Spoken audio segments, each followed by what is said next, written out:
soul continues on. So the actual human being is not what you see, the physical flesh.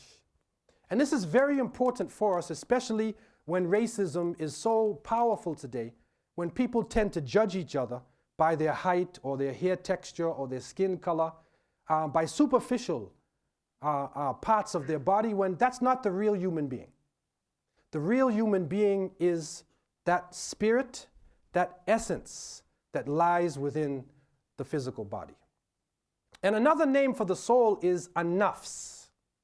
And there are many debates amongst philosophers and scholars concerning this word. 1, 2, 4, and they might be using the overhead camera. I'm not. Oh, praise to the Lord. Bam. I greet you in the words of Assalamu alaikum, which means peace and blessings be upon you. And I mentioned both Jesus and Muhammad's names because they were both messengers of truth and reality. And you're looking at the Underground Railroad TV show. And I got to say something. We was anticipating State Representative Monique Davis to come on the show to talk about her saying that the police may have something to do with the killings going on, and she did not return. She did not, it was confirmed, but she did not come, and the show was heavily promoted.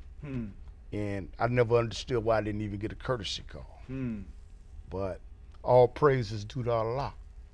We have somebody else here, the mayor of Blacktown, and my co-host. I'm gonna let them introduce themselves, and my co-host Alderman Jones. So go ahead and introduce him. I'm former Alderman Virgil Jones, and I'm also a former ward committeeman of the 15th Ward. And I'm here because I love our people. There's a difference. I believe in love, truth, peace, and freedom, because I believe if you practice that, you will get justice. I'm the mayor of Blacktown. Thank you for accepting the invitation. Yes, sir. Thank you for this opportunity. And it is indeed a state of emergency in the black community in Chicago. Okay. But we don't need no National Guard, Monique. Okay. And you know what? Monique Davis has been asked to come in, but this was not going to be confrontational. Like I said, she was the original guest. Right. And she didn't even give enough courtesy to call to say, I'm not going to make it, but I confirm. But I want to ask you something, brother. State Representative Monique Davis says that she believes that the police, not she, the people in her particular ward, a district, believes that the police are killing young boys and young girls. Do you agree with that? You said you spoke to her, so yeah. The first thing that comes to my mind when I hear that, because that's a powerful allegation. You got to be able to substantiate those kind of allegations. But let's look at it. When we look at some of the major murders, Hadia Pendleton, we know who did that. Yes. After she came back from the president, one of these boys out here. Yes. We may recall on the tip of my tongue. Who was the other one? This live is this is new to me. The boy who was shot on the bus. You're talking about Mr. Holt's. Mr. Holt's son. Yes. Okay. All right. There was another Gerard McClendon. Oh, yes. Okay. Gerard McClendon. Now we may recall when Gerard McClendon's parents were shot, and we thought, oh man, Gerard, what did you say? Come to find out, there's some more of these little boys out here. The one policeman who was killed out south with one of Mayor Washington's bodyguards at the park. Okay. There you go. So you know, she has to be very careful with those kinds of allegations. She did say that her constituents said it, though. Okay. She has to be very careful how she repeats those kinds of allegations, because that's major. Okay. She's not able to say anything because she, the invitation was given out to her and she didn't accept it. But go ahead. She accepted it, but something could have happened. But go ahead, Alderman. I'm sorry. Well, I want to ask a question.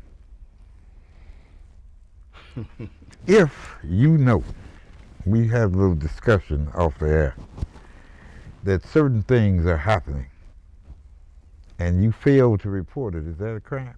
Yeah, according to a statute that you mentioned. Misprision of a felony. That's what it's called? That's what it's called. Yeah, yeah. We were talking about the headline news item of Snowden and his revelation about what's going on the internet. Okay, and you know there are all kinds of laws out there, and of course we were talking earlier about how black people. It's been an ongoing struggle for us to have the law work in our favor, and of course rule in our favor. And we were talking earlier that the latest example of the law being used against us, Trayvon Martin. And I mentioned Just to you, absolutely surreal. I think, see, like you said, history is important. I suggest that all the people out there in our audience use their computer and go and read the 1724 Black Codes. Yes. And when you finish reading that, Yes. you're going to say, that's exactly what happened. It says if a slave is being pursued by a slave hunter and he doesn't submit, he can be killed. You know, black people, you know, we have to learn the history of America. And history, and like I was saying a moment ago, history as an exact science, or is an exact science now more than it's ever been in history, because we have all of this technology. Yes, sir. And it's very well documented, and that's good. That is good. So black people should understand all of these laws that have been used against us and all of these double standards that we've had to endure. And like I said earlier, we as a people, as a once enslaved people, have always been expected to make bricks without straw. In other words, endure. Yes. I'd like to change the phrase. Everybody always talks about once enslaved people. I always say the people who are in captivity. Semantics. Well, there's a difference. What's the difference? Enslaved versus captivity. Captivity means that I captured you, all right, in your land. Okay. Okay. That's, yeah. Slavery, I brought you from someplace else. Okay. And it's impossible for them to have brought all of us here on those ships with sails on it. We were already here. Yes. Olmecs. Yeah. The Olmec heads. We were already Come on. here. Come on. We were already here. This is our land. Come on. You broke that down. I understand. You broke that down, brother. You know something I would like to ask you. You know what State Representative Monique Davis wants the National Guards to come in. Come on. Because she feels that also, you know what, like the police are killing each other. And let me ask, there's some police that know that there are drugs that are being distributed in our community, and they're part of the process.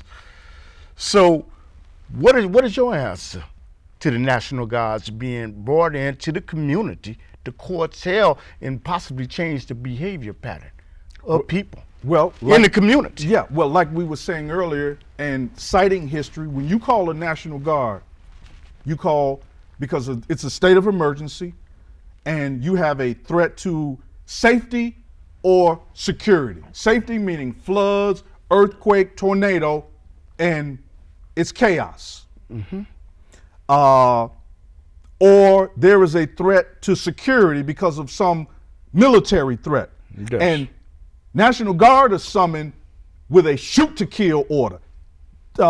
Similar to when Daley called the National Guard for the 1967 Democratic National Convention. And also, I believe, 1964 Kent State uprising. Would you be against it if they was coordinating with leaders in the community? Well, I'm gonna, that's I'm not. talking about, I'm saying, for example,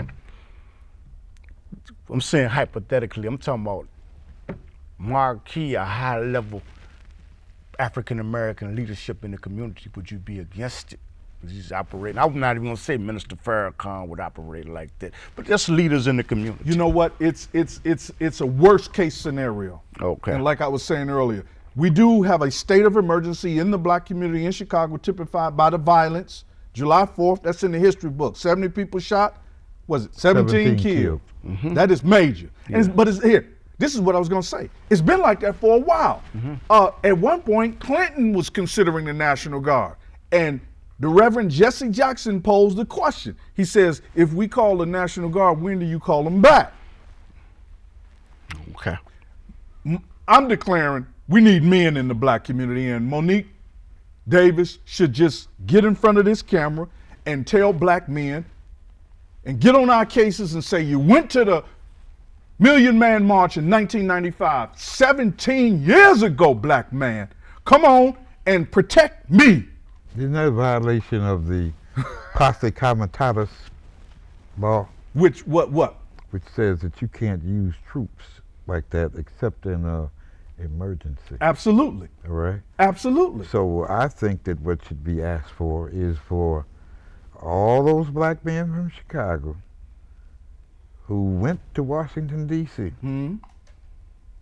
for us all to have a meeting, plan out ahead of time of how we are going to work with these young men to get them in a new direction, and how we're going to, there's some of these black men in this city who have money, so we can open up businesses and put them in and teach them how to become economically independent. You know, I will say this, when you said money, because one of the dilemmas we have is that the people in the black community who are supposed to be leading us are not. See, the educated, notice this, why do black people get our educations and we want to run Egypt? Yes. We don't want a promised land, and that's the problem.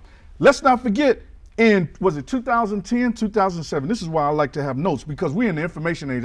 This is not a computer, it's a brain. But my point is, they met out there at Chicago State, Tavis Smiley. Think about that. Remember that? Yeah, I remember. When they were supposed to formulate Tom Burrell, Tavis Smiley, a bunch of them. Get on the internet and look it up.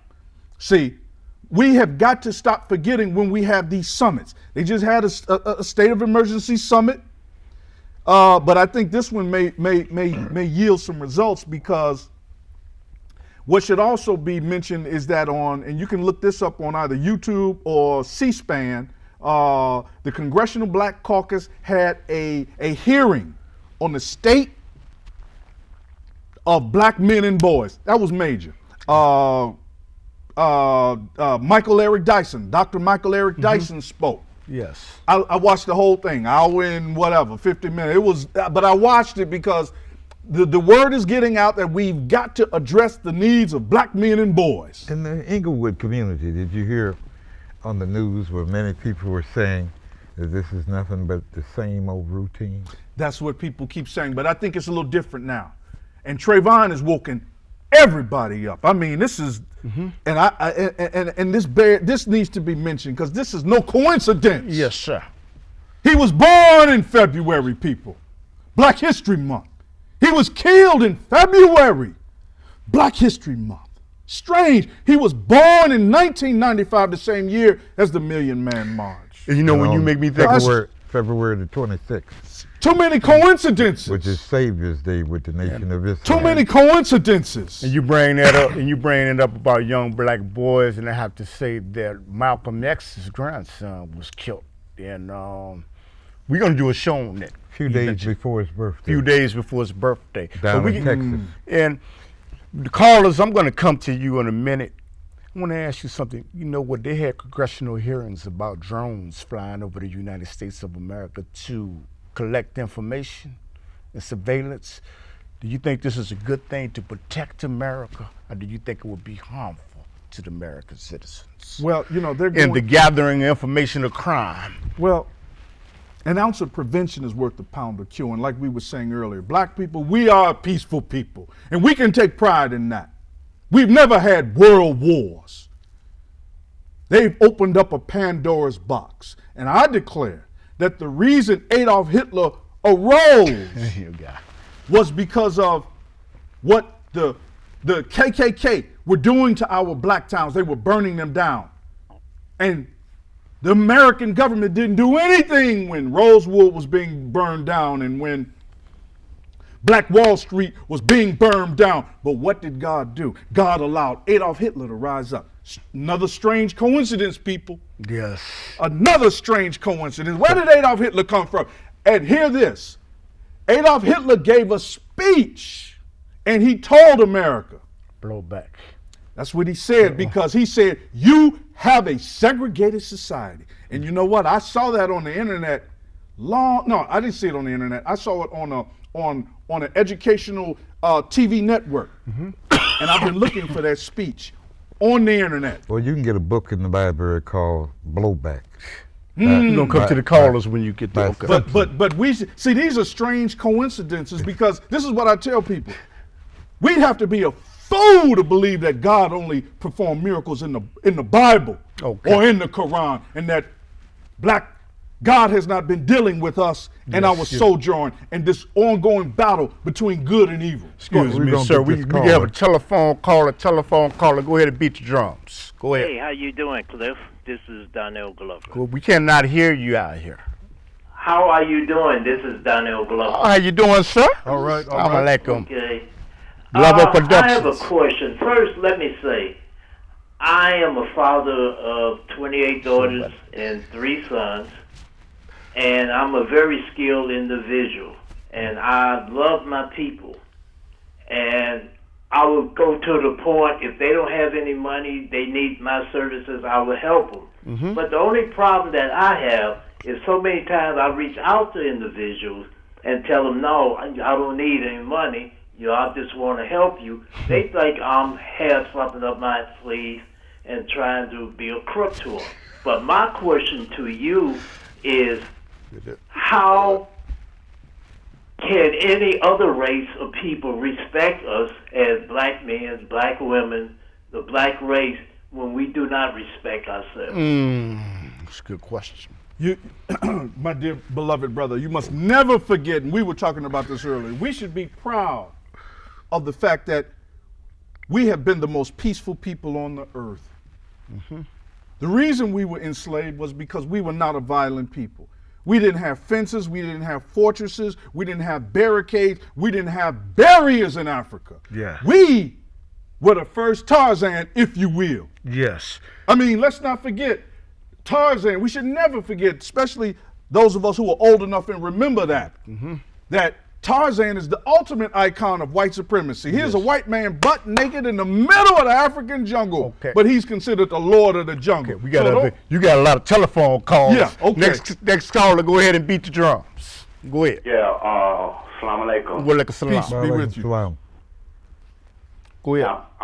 You know, there's a lot of issues. One of the issues overall issues that I notice is economics. You know, that's the important thing. These people are not going to provide for our youth.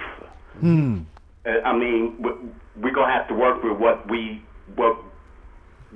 going on. That's the bottom line. Try to work around it, and then eventually work out of it. The other thing is this God complex. Okay. It's the God complex. So that's my comment. Okay, go ahead. He's going to address it. I don't know what you mean by the God complex, but God just means good. And that it's an ongoing effort to work towards good. Now, don't tell me I think he's referring to Jesus. Esau, peace and blessed be upon us, is going to save us. We don't have to worry. I turn the other cheek. And that's what I think he's referring like I said, because see what has happened, religion and God, some people, they want to make it more complicated than it is. It's just that ongoing battle between good and evil, right and wrong, and establishing what is good and enforcing it. We all know you can't have law without law enforcement.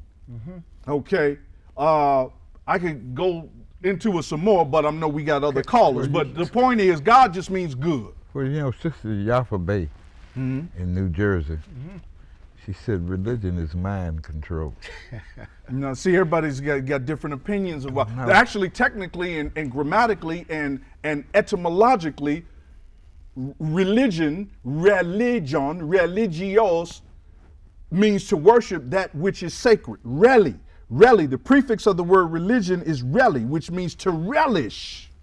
So when a person is religious, it's whatever they hold sacred, whatever they think is dear to their heart.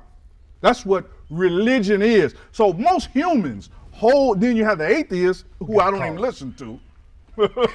We got another caller. You got a lot of callers. Next caller, go ahead and beat the drums. Go ahead, caller. My question, I thought we had a caller. This is a live show. What I would like to ask you is, if the national guards are brought into the community, hypothetically, how would they stop the drugs? Because there are people that at the higher echelon of the governmental system that are bringing drugs into the community, and how would that make a difference? And how do you stop the people that are at the higher echelon, the very apex of bringing drugs into the community? It's called. And the police overlook some of them, most of them. What do you do? It's called supply and demand. Okay. We've got to dry up the demand. People need jobs. They spent $17 trillion with the so-called war, $17 trillion on the so-called war on drugs. I meant to ask you, do you You know how believe that many the government is jobs bringing that was drugs in? created? I don't know. Drugs has been here forever, for a long time. But it's obviously somebody with a lot of authority. Can I say? And you know, people always remind us, black people certainly don't bring in the guns. But you said you have no idea whether the government is bringing, people at the higher echelon in the government is bringing drugs. You have no idea. Okay. Well, you go back to Interesting. California with Congressman Waters. There was one thing she left out when she said what she said. The CIA was able to contract with other individuals to do that. So they could legitimately say, we don't do that. See, my conviction is that black men, that we get organized and stop letting little boys run our neighborhoods.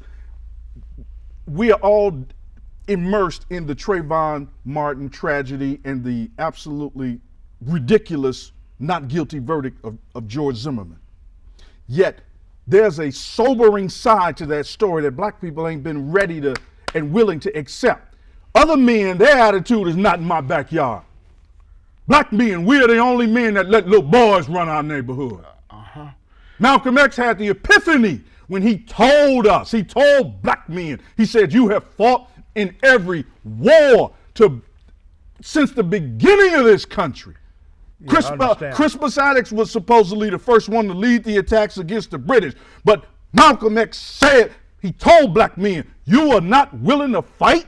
But you know when the KKK was destroying all of these civil rights workers, and then the KKK killed some members of the Nation of Islam, and that let Malcolm X know it didn't care what your religion was. We got a caller, but I do got to ask you again, and I ask you in a different way. You don't believe that the CIA is involved, possibly the CIA is involved in bringing drugs into this country?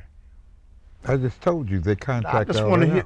Don't want to hear this because he said he doesn't know, and I'm interested in. I'm interested. It's mind-boggling. But then I want to be able to substantiate everything I'm saying. When I cite history, I can refer to a video, I can refer to a book, I can refer to a speech. When I make an allegation, it's just like the guest that was supposed to be here. I got you. Monique Davis. She said that's called an allegation. I got you. You have to be able to substantiate. I got you. Let's go to the caller. Because with me, some type of credibility is lost when you don't believe that the government is bringing drugs in. But go ahead. How you brothers doing tonight? How you doing, sir? All right, my brother. Man, brothers, we know what's going on. We know the problems. It's the solutions that we're trying to figure out. No, I understand. Ricky Ross sat there and he told that the CIA was bringing cocaine in. They had an off-duty they fired him. He was a lieutenant with the LA department. It had evidence that they brought the CIA was bringing cocaine in. It's by design. Like they took guys out of state prison that could stop these killers and stop these riots. It was by design that they tore these projects down. Trayvon Martin, come on. This has been going on for years and years. It just had a white guy kill a 13-year-old kid in Milwaukee. Yeah. So it's going on. We got to stand up and take our community back. We got to open our arms and pop business back up. Well, thank you. Like I said, other men's attitude is not in my backyard. And guess what? That's all living creatures. They do what they call mark their territory. Let me give you an They example. mark their territory. I want to get your opinion. You go down to Chinatown, they don't call for the police. Thank you. Come on. You go down on Taylor Street, they don't call for the police. Come on. You go up on the northwest side of Chicago, where they have the Polish people, Come on. they don't call for the police. Come on. You go over on Rush Street, they don't call for the police. They say, you're not going to do this here, period. Over my dead body. Correct. And that's something, when I was young, you used to hear people say. Because people had conviction. But we're in an age of diversity and alternative lifestyle and 2 minutes left. a lot of different attitudes. But the point is, you have to be men. We've made tremendous progress, technological progress, social progress. Obviously, President Obama is an icon of progress, yet Trayvon is a sobering reality check. What are the rappers telling us? To keep it real. A lot of people, we don't understand what gangster rap is all about. Those boys are depressed. Why are they sagging their pants? Because they're depressed. They need fathers, they need men to show them the ropes of life. 1 million black men went to the Million Man March. And now Chicago, the home of some of the most prominent black leaders, is the most violent city in the country. CBS just did a report called War in Chicago. Okay. You know what? We'll say assalamu alaikum. Thank you for accepting the invitation to come on Underground Railroad. And people out there that's going through Ramadan are going to go through Ramadan. Ramadan Mubarak to you. And all praises due to Allah. And I want to thank you for coming on the show. And you got any finishing comments? Thank you. Well, This will be on YouTube. Well, I think both of us and you are calling on black men to come together with a real plan of how to stop young black men from killing each other.